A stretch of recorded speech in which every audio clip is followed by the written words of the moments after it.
Assalamualaikum warahmatullahi wabarakatuh. Kembali lagi dengan saya Ainun Rahakimah dengan NIM 341021000050, Pendidikan Bahasa dan Sastra Indonesia, Fakultas Keguruan dan Ilmu Pendidikan, Universitas Islam Sultan Agung Semarang. Tujuan saya membuat video ini adalah untuk memenuhi salah satu ujian akhir semester dari mata kuliah psikolinguistik dengan dosen pengampu Ibu Melan Arsanti, SPD, MPD.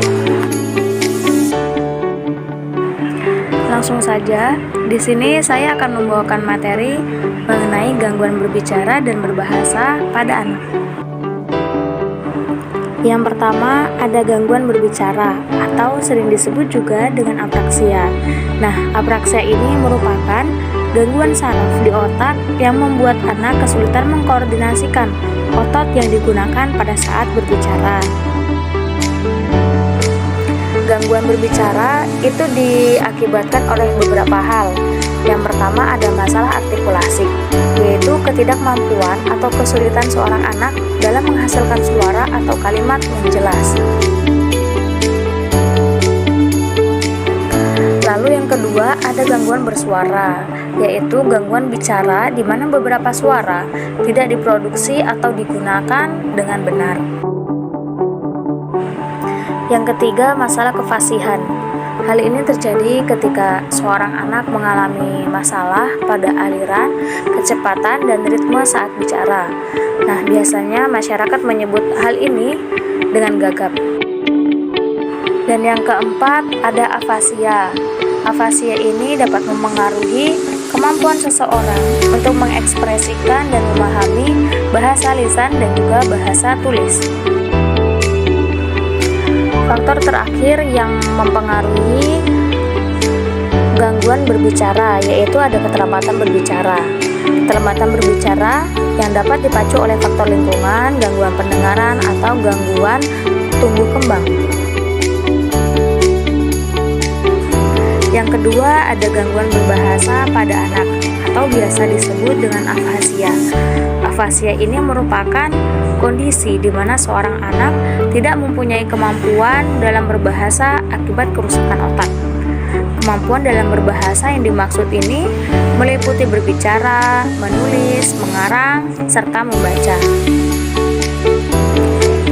Tidak hanya pada gangguan berbicara saja yang memiliki faktor, tetapi pada gangguan berbahasa juga memiliki faktor yang menyebabkan terjadinya gangguan berbahasa pada anak.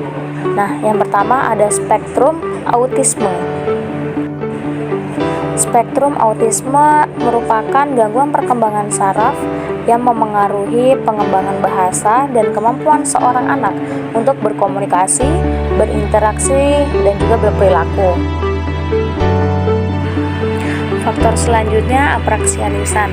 Apraksia lisan adalah gangguan motorik bicara yang dapat terjadi pada berbagai usia. Jika pada anak dengan apraksia lisan biasanya mengalami kesulitan merencanakan dan menghasilkan urutan gerak organ bicara yang tepat dan sesuai untuk ekspresi yang dapat dipahami oleh lawan bicara si anak tersebut. Disleksia. Menurut Sodik dalam buku Imandala tahun 2009, beliau mengatakan bahwa disleksia ialah bentuk kesulitan belajar membaca, menulis, terutama belajar mengeja dengan benar dan mengungkapkan pikiran secara tertulis. Selanjutnya gagap. Gagap adalah gangguan bicara yang sering melibatkan masalah dengan kefasihan normal dan juga alur bicara. Yang kelima, gangguan bicara dan bahasa khusus. Gangguan ini hanya terjadi pada produksi bahasa atau kemampuan reseptif anak, tidak menghambat penerimaan bahasa atau kemampuan reseptif anak. Yang keenam ada cerebral palsy atau lumpuh otak. Penyebab utama bagaimana cerebral palsy bisa terjadi adalah karena perkembangan otak yang tidak normal atau adanya kerusakan pada otak yang sedang berkembang, sehingga dapat mempengaruhi kemampuan untuk mengontrol otot-ototnya. Nah, Gangguan perkembangan otak ini disebabkan oleh berbagai faktor dalam masa kandungan. Setelah pemaparan materi di atas, kita bisa menarik kesimpulan bahwa gangguan berbicara dan berbahasa dalam bahasa kedokteran bisa disebut dengan afasia. Afasia adalah kondisi di mana anak tidak mempunyai kemampuan dalam berbahasa akibat dari kerusakan otak. Nah, kemampuan dalam berbahasa yang dimaksud yaitu meliputi berbicara, menulis, mengarang, serta membaca. Mungkin hanya itu yang dapat saya sampaikan. Kurang dan lebihnya mohon maaf. Saya akhiri. Wassalamualaikum warahmatullahi wabarakatuh.